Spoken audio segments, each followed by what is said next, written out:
क्या आपने कभी सोचा है कि क्या वाकई में चमत्कार होते हैं? क्या कोई इंसान सच में हवा में तैर सकता है, भविष्य देख सकता है या बिना खाए पिए महीनों जिंदा रह सकता है? आज मैं आपको एक ऐसी किताब के बारे में बताने जा रहा हूं जो इन सभी सवालों के जवाब देती है। नमस्कार दोस्तों, आज हम बात करने जा रहे हैं एक ऐसी किताब की जो दुनिया की सबसे प्रभावशाली आध्यात्मिक किताबों में से एक मानी जाती है। ये किताब है परमहंस योगानंद की ऑटोबायोग्राफी ऑफ ए योगी, यानी एक योगी की आत्मकथा। ये किताब न सिर्फ भारतीय आध्यात्म को पश्चिम तक पहुंचाने का काम किया, बल्कि लाखों लोगों की जिंदगी बदल दी। स्टीव जॉब्स से लेकर जॉर्ज हैरिसन तक कई महान व्यक्तियों को इस किताब ने गहरे तक प्रभावित किया है। तो चलिए शुरू करते हैं, लेकिन उससे पहले अगर आपको हमारा कंटेंट पसंद आता है तो कृपया लाइक बटन दबाना न भूलें और हमारे चैनल को अभी सब्सक्राइब कर लें ताकि आपको ऐसी और भी प्रेरणादायक किताबों के सारांश मिलते रहें। परमहंस योगानंद का जन्म 1893 में गोरखपुर में मुकुंदलाल घोष के रूप में हुआ था। बचपन से ही उनके अंदर कुछ खास था। जब वे सिर्फ 8 साल के थे तो उन्होंने अपनी माँ से पूछा था कि भगवान कैसे दिखते हैं। माँ ने कहा कि ध्यान करने से भगवान के दर्शन होते हैं। इस बात ने बालक मुकुंदलाल के मन में गहरी छाप छोड़ी। जब योगानंद 11 साल के थे तो उनकी माँ का देहांत हो गया। यह घटना उनके जीवन की सबसे बड़ी परीक्षा थी। माँ के जाने के बाद उन्होंने महसूस किया कि इस संसार में कुछ भी स्थायी नहीं है। इसी समय से उनकी आध्यात्मिक खोज शुरू हुई। बचपन में योगानंद को अक्सर अजीब सपने आते थे। वे सपने में ऐसे संतों को देखते थे जिन्हें वे पहले कभी नहीं मिले थे। एक बार उन्होंने सपने में एक संत को देखा जो उनसे कह रहे थे कि वे जल्दी ही मिलेंगे। यह सपना इतना साफ था कि योगानंद को लगा जैसे वे वाकई में किसी से मिले हों। स्कूल के दिनों में योगानंद एक औसत छात्र थे, लेकिन आध्यात्मिक किताबों में उनकी रुचि असाधारण थी। वे घंटों भगवद गीता और उपनिषद पढ़ा करते थे। उनके दोस्त क्रिकेट खेलने जाते तो वे ध्यान करते या आध्यात्मिक किताबें पढ़ते। 17 साल की उम्र में योगानंद की जिंदगी में एक अहम मोड़ आया। वे अपने एक दोस्त के साथ वाराणसी गए थे। वहां उन्होंने एक संत के बारे में सुना जो सैरामपुर में रहते थे। जब वे सैरामपुर पहुंचे तो उन्होंने देखा कि यह वही संत थे जिन्हें वे अपने सपने में देखा करते थे। यह थे श्री युक्तेश्वर गिरी, जो बाद में उनके गुरु बने। श्री युक्तेश्वर से पहली मुलाकात का वर्णन करते हुए योगानंद बताते हैं कि जैसे ही उन्होंने गुरुजी को देखा, वे समझ गए कि यही वे व्यक्ति हैं जिनकी तलाश वे कर रहे थे। गुरुजी ने उनसे पहली बार मिलते ही कहा था कि वे उनका इंतजार कर रहे थे। गुरु श्री युक्तेश्वर एक अनोखे व्यक्तित्व के धनी थे। वे न सिर्फ एक महान योगी थे, बल्कि खगोल शास्त्र, गणित और विज्ञान के भी गहरे जानकार थे।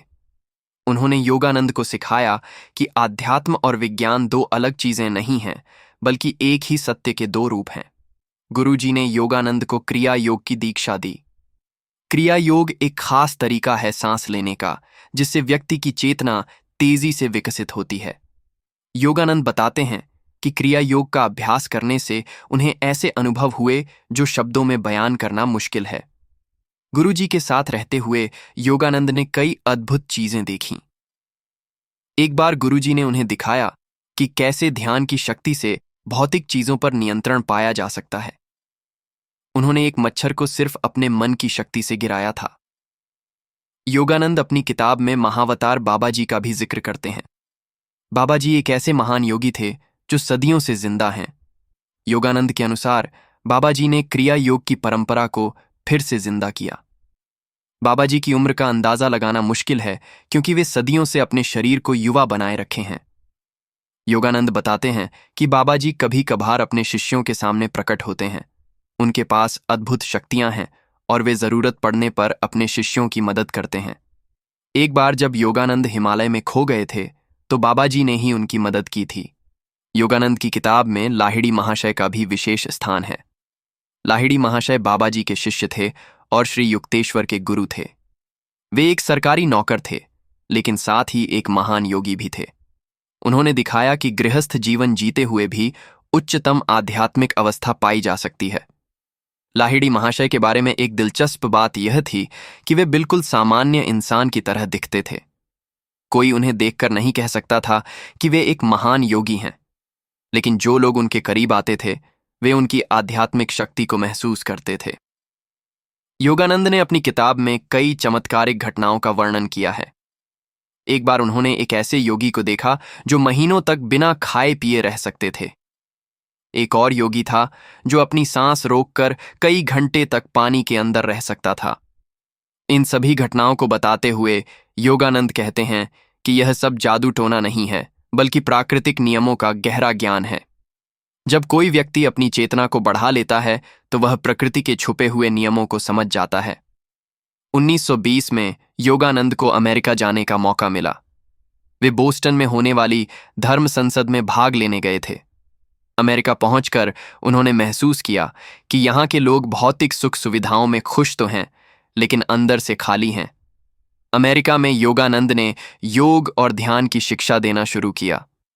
शुरुआत में लोग उन्हें समझने में कठिनाई महसूस करते थे, क्योंकि पूर्वी दर्शन पश्चिम के लोगों के लिए बिल्कुल नया था, लेकिन धीरे धीरे लोग उनकी बातों में सच्चाई देखने लगे। योगानंद ने अमेरिका में सेल्फ रियलाइजेशन फेलोशिप की स्थापना की। यह संस्था आज भी दुनिया भर में लाखों लोगों को योग और ध्यान की शिक्षा दे रही है। योगानंद का मानना था कि पूर्व और पश्चिम के ज्ञान को मिलाने से एक नई सभ्यता का जन्म होगा। अमेरिका में रहते हुए योगानंद को कई दिलचस्प अनुभव हुए। एक बार वे न्यूयॉर्क में एक होटल में ठहरे थे। रात को उन्हें लगा कि कमरे में कोई और की उपस्थिति है। जब उन्होंने देखा तो वहां उनके गुरु श्री युक्तेश्वर खड़े थे, जबकि गुरुजी भारत में थे। यह था आध्यात्मिक टेलीपैथी का अनुभव। योगानंद की किताब में थेरेसी न्यूमान नाम की एक जर्मन महिला का भी जिक्र है। यह महिला सिर्फ पवित्र रोटी खाकर जिंदा रहती थी और उसके हाथों और पैरों में ईसा मसीह की तरह घाव के निशान दिखाई देते थे। योगानंद ने इसे दिखाने के लिए बताया है कि चमत्कार सिर्फ हिंदू धर्म में ही नहीं, बल्कि हर धर्म में मिलते हैं। योगानंद के अनुसार सभी धर्मों का मूल एक ही है, चाहे वह हिंदू धर्म हो, इस्लाम हो, ईसाई धर्म हो या बुद्ध धर्म हो। सबका लक्ष्य एक ही है, ईश्वर से मिलना। बस तरीके अलग हैं। किताब में गुरु शिष्य रिश्ते का बहुत सुंदर वर्णन है। योगानंद बताते हैं कि सच्चा गुरु वह होता है जो शिष्य को अपने ऊपर निर्भर नहीं बनाता, बल्कि उसे स्वतंत्र बनाता है। गुरु का काम है शिष्य के अंदर छुपी हुई दिव्यता को जगाना। श्री युक्तेश्वर ने योगानंद को सिखाया कि सच्ची भक्ति अंधी नहीं होती। उन्होंने कहा कि भगवान ने हमें बुद्धि दी है ताकि हम उसका उपयोग करें। अगर कोई चीज तर्क के खिलाफ है तो वह गलत है, चाहे वह धर्म के नाम पर ही क्यों न कही जा रही हो। योगानंद की किताब में ध्यान के बारे में विस्तार से बताया गया है। वे कहते हैं कि ध्यान कोई धर्म नहीं है, बल्कि एक विज्ञान है। जैसे दवा खाने से बीमारी ठीक होती है, वैसे ही ध्यान करने से मन की परेशानियां दूर होती हैं। ध्यान करने का सही तरीका यह है कि पहले आरामदायक मुद्रा में बैठें, फिर अपनी सांस पर ध्यान दें। धीरे धीरे मन शांत होने लगेगा। शुरुआत में मन भटकता रहेगा, लेकिन अभ्यास से यह काबू में आ जाता है। योगानंद कहते हैं कि ध्यान करने से व्यक्ति को अपनी असली पहचान का पता चलता है। हम सिर्फ शरीर नहीं हैं, बल्कि आत्मा है। यह आत्मा अमर है और परमात्मा का अंश है। किताब में कई वैज्ञानिक तथ्यों का भी जिक्र है। योगानंद बताते हैं कि प्राचीन भारतीय ऋषियों को वे बातें पता थीं जो आज का विज्ञान खोज रहा है, जैसे परमाणु की खोज, सूर्य की दूरी, पृथ्वी का आकार। यह सब वेदों में पहले से लिखा है।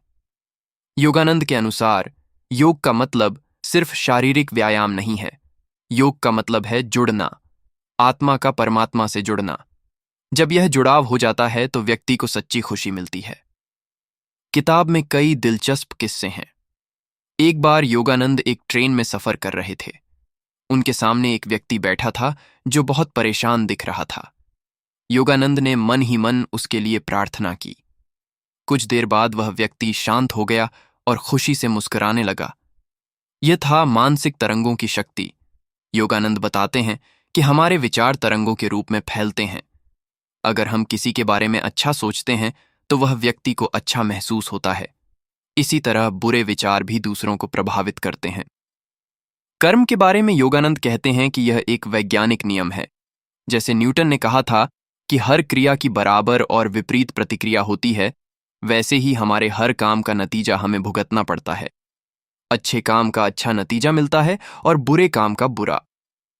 योगानंद के अनुसार मृत्यु कोई अंत नहीं है, बल्कि एक नई शुरुआत है।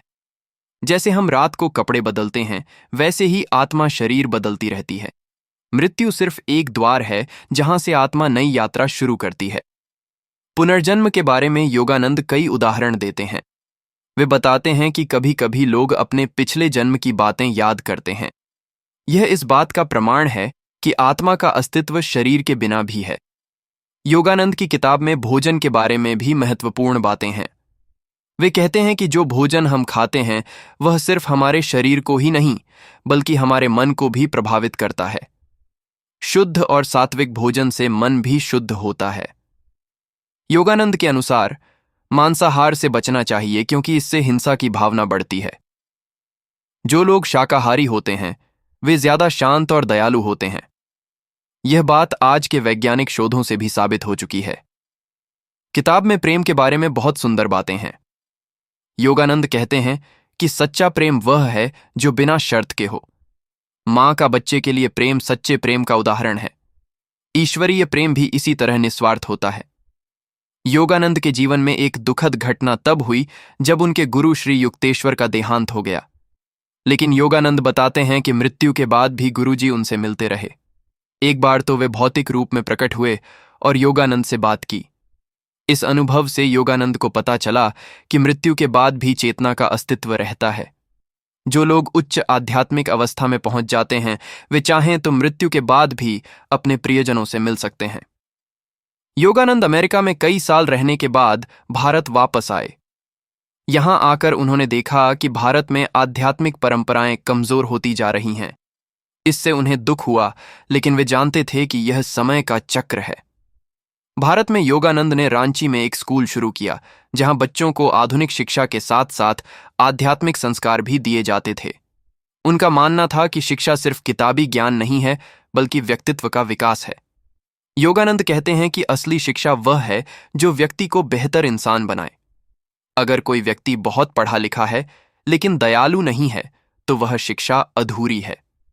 किताब में योगानंद ने कई महान व्यक्तित्वों से अपनी मुलाकात का वर्णन किया है। उन्होंने महात्मा गांधी से भी मुलाकात की थी।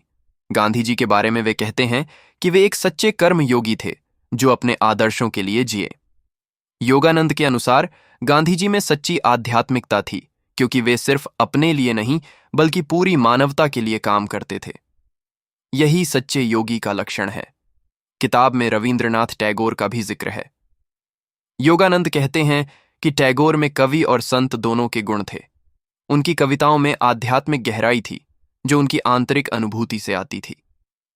योगानंद की नज़र में सच्चा कलाकार वह है जो अपनी कला के जरिए लोगों के दिलों को छूता है। जब कोई कलाकार ईश्वर से जुड़ जाता है तो उसकी कला भी दिव्य हो जाती है। किताब के अंत में योगानंद अपने जीवन के आखिरी दिनों के बारे में बताते हैं।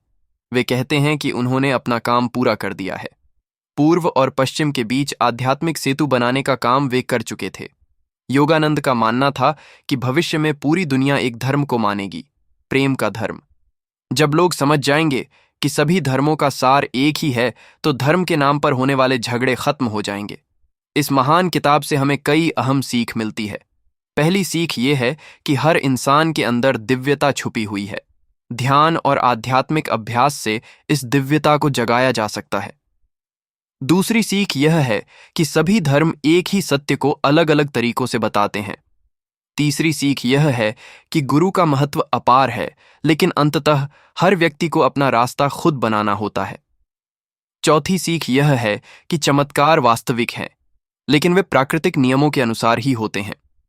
पांचवी सीख यह है कि मृत्यु कोई अंत नहीं है, बल्कि एक नई शुरुआत है। छठी सीख यह है कि हमारे विचार और कर्म दूसरों को प्रभावित करते हैं, इसलिए हमें हमेशा सकारात्मक रहना चाहिए। सातवीं सीख यह है कि सच्ची खुशी बाहरी चीजों में नहीं बल्कि अंदर की शांति में है। आठवीं सीख यह है कि विज्ञान और आध्यात्म दो अलग चीजें नहीं हैं, बल्कि एक ही सत्य के दो पहलू हैं। नौवीं सीख यह है कि प्रेम सबसे बड़ी शक्ति है जो सभी समस्याओं का समाधान कर सकती है। 10वीं और सबसे महत्वपूर्ण सीख यह है कि हर व्यक्ति का जीवन एक मिशन है। हमें अपने इस मिशन को पहचानना चाहिए और उसे पूरा करने के लिए काम करना चाहिए।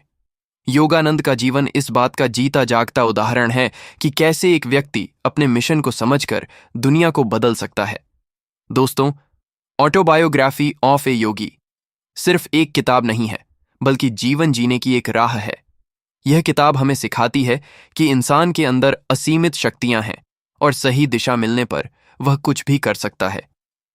योगानंद ने अपनी किताब में दिखाया है कि आध्यात्म कोई पुराना या बासी विषय नहीं है। यह आज के समय में और भी जरूरी है। आज की भाग दौड़ भरी जिंदगी में लोग तनाव और चिंता से परेशान हैं। ऐसे में ध्यान और योग की जरूरत पहले से कहीं ज्यादा है। योगानंद का संदेश साफ था। पूर्व और पश्चिम को मिलकर एक नई सभ्यता बनानी चाहिए। पश्चिम की वैज्ञानिक सोच और पूर्व की आध्यात्मिक गहराई को मिलाकर हम एक बेहतर दुनिया बना सकते हैं।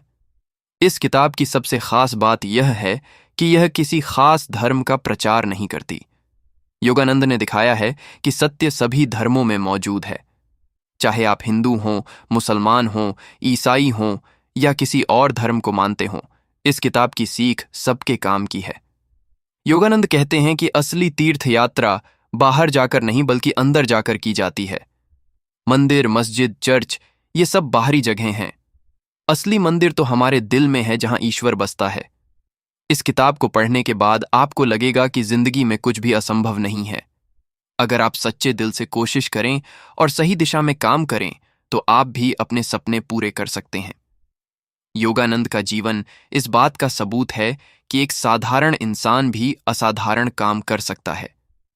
वे एक सामान्य परिवार में पैदा हुए थे, लेकिन अपनी मेहनत और लगन से दुनिया के महान व्यक्तियों में अपना नाम दर्ज कराया। इस किताब की एक और खासियत यह है कि यह बहुत सरल भाषा में लिखी गई है। योगानंद ने गूढ़ से गूढ़ बातों को भी इतने आसान तरीके से समझाया है कि कोई भी व्यक्ति समझ सकता है। आज जब दुनिया में नफरत और हिंसा बढ़ रही है, तो योगानंद का संदेश और भी प्रासंगिक हो जाता है। वे कहते थे कि प्रेम ही एकमात्र शक्ति है जो दुनिया को बचा सकती है। योगानंद ने दिखाया कि सच्चा धर्म वह नहीं है जो लोगों को बांटे, बल्कि वह है जो सबको जोड़े। उनका जीवन इस बात का उदाहरण था कि कैसे एक व्यक्ति अलग अलग संस्कृतियों के बीच सेतु का काम कर सकता है। इस महान पुस्तक का संदेश यह है कि हर व्यक्ति में ईश्वरीय शक्ति मौजूद है, बस जरूरत है उसे पहचानने और जगाने की। जब यह शक्ति जाग जाती है तो व्यक्ति न सिर्फ अपना बल्कि दूसरों का भी भला कर सकता है। योगानंद की यह किताब आज भी उतनी ही प्रासंगिक है जितनी तब थी जब यह लिखी गई थी। शायद आज इसकी जरूरत और भी ज्यादा है, क्योंकि लोग भौतिक सुख सुविधाओं के बावजूद भी खुश नहीं हैं। अंत में ये किताब हमें सिखाती है कि जिंदगी का मकसद सिर्फ पैसा कमाना या नाम कमाना नहीं है। जिंदगी का असली मकसद है अपनी आत्मा को पहचानना और परमात्मा से जुड़ना। जब यह हो जाता है तो व्यक्ति को सच्ची शांति और खुशी मिलती है। तो दोस्तों, ये थी ऑटोबायोग्राफी ऑफ ए योगी की संक्षिप्त कहानी। उम्मीद है आपको यह जानकारी पसंद आई होगी। अगर आपको लगता है कि यह किताब आपके काम की है तो ज़रूर पढ़िए। यकीन मानिए, यह आपकी ज़िंदगी बदल देगी। अगर यह वीडियो आपको अच्छा लगा हो तो लाइक बटन दबाना ना भूलें। कमेंट में बताइए कि आपको इस किताब के बारे में क्या लगा और क्या आप इसे पढ़ना चाहेंगे। और हाँ, हमारे चैनल को सब्सक्राइब करना ना भूलें ताकि ऐसी और भी अच्छी किताबों की समरी आप तक पहुंचती रहे। आपका बहुत बहुत धन्यवाद। मिलते हैं अगले वीडियो में एक और दिलचस्प किताब के साथ। तब तक के लिए खुश रहिए, स्वस्थ रहिए और पढ़ते रहिए।